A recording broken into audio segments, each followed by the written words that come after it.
What's going on, guys? I want to start this video with something that honestly still feels kind of wild to think about.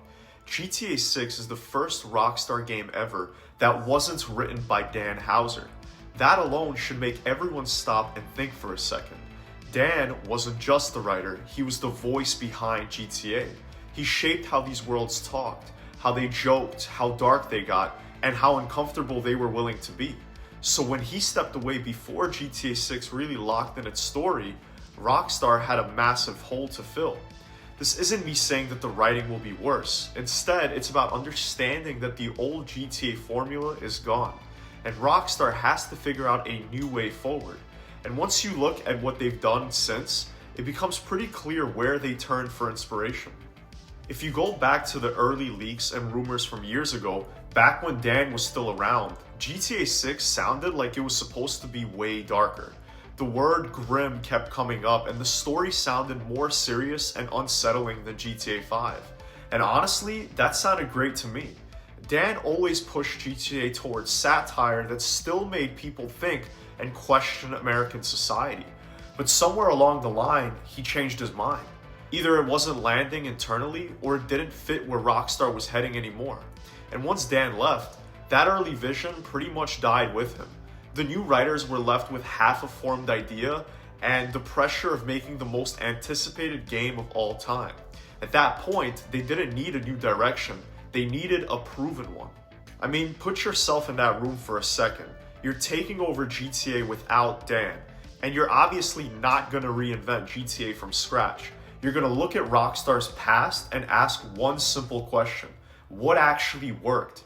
And if we're being real, GTA 5 wasn't the emotional peak of Rockstar storytelling. It was fun, maybe crazy, chaotic, and insanely successful, but it didn't stick with people the way older games did.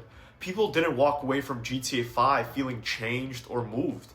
So if that wasn't the blueprint, and the early darker version of GTA 6 didn't work either, there was really only one place left to look, and that place was Red Dead Redemption 2. Red Dead 2 didn't just succeed, it hit people on an entirely different level. Players still talk about Arthur Morgan like he was a real person. That game also took its time, and it let each moment sit with you. The writers at Rockstar were paying attention. They saw how powerful it was when they stopped chasing constant spectacle and instead focused on grounded characters and slow emotional payoff. So when they needed a new narrative foundation for GTA 6, it makes perfect sense they turned to Red Dead 2. Not to turn GTA into a Western, but to take that same philosophy and drop it into a modern crime world. Less random noise and more emotional weight with more consequences. And something a lot of people don't know is that Red Dead Redemption 2 was a massive tech experiment. You had NPC behavior, world reactions, dynamic systems, time passing in real time. All of that had to be built from the ground up. Rockstar didn't spend nearly a decade making those systems just to throw them away. I strongly believe that GTA 6 is built on top of that technical work. That's why the leaks talk about smarter NPCs, lingering consequences, and a world that remembers what you do.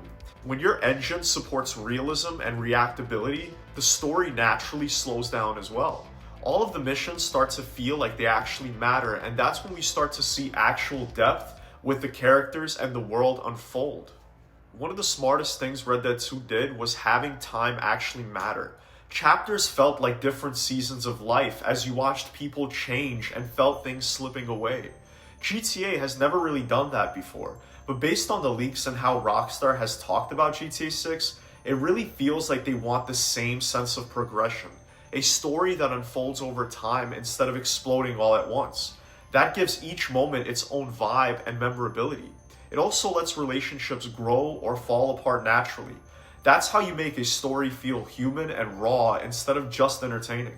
Since this is the first GTA without Dan Houser, I honestly think Rockstar is playing this smart. Instead of gambling on something totally new, they pulled from everything that they've learned so far. GTA 4 grounded realism, GTA 5's massive scale, and Red Dead Redemption 2's emotional depth. GTA 6 feels like the place where all of that is going to come together. It doesn't feel like Rockstar is abandoning GTA, but instead it feels like Rockstar is refining the franchise, using lessons that they learned the hard way. When a studio has this much history, the smartest move is to build on top of it. Alright, now let's talk about Jason, because this is where things start to get really interesting. The more you look at him, the harder it is to ignore how similar he is to Arthur Morgan. They're both 6'1", they're both pretty muscular, and even have the same exact specific light brown hair color. And that's definitely not an accident. Rockstar could have made him look like literally anyone, but they didn't. They chose someone who visually and tonally echoes Arthur. And the same goes for Lucia and how closely she mirrors Mary. Red Dead 2 proved that romance and emotional attachment can work in a Rockstar game. I think Rockstar wants players to go through that same arc again, but this time fully fledged and realized. They want us to be skeptical at first, but grow attached over time. And at the end, you're gonna feel something that you probably didn't expect. That's exactly what happened with Arthur. Because if you guys remember back when Arthur was first revealed, he ended up getting a lot of hate, ended up surprising nearly everyone when the game actually launched. Something else that really locks it in for me is that we now know Rockstar isn't just referencing Red Dead in their GTA games anymore. They're officially merging the two worlds. In Trailer 2, we see money featuring presidents from Red Dead Redemption 2, while also seeing weapon manufacturers that exist in both games in the screenshots. That's not Easter eggs anymore. That's Rockstar confirming that these games share a history. And once you accept that, everything else makes sense. Red Dead 2 isn't just an inspiration. It's officially part of the same universe. And that makes GTA 6 feel like a continuation of Rockstar's larger story, not just another sequel. If these worlds are now connected, then it makes total sense that Red Dead 2 would be the blueprint for GTA 6 in every way that actually matters. When you put all of this together, you realize that GTA 6 isn't GTA 5 with better graphics. It's essentially a total reset for the franchise. It's a correction almost.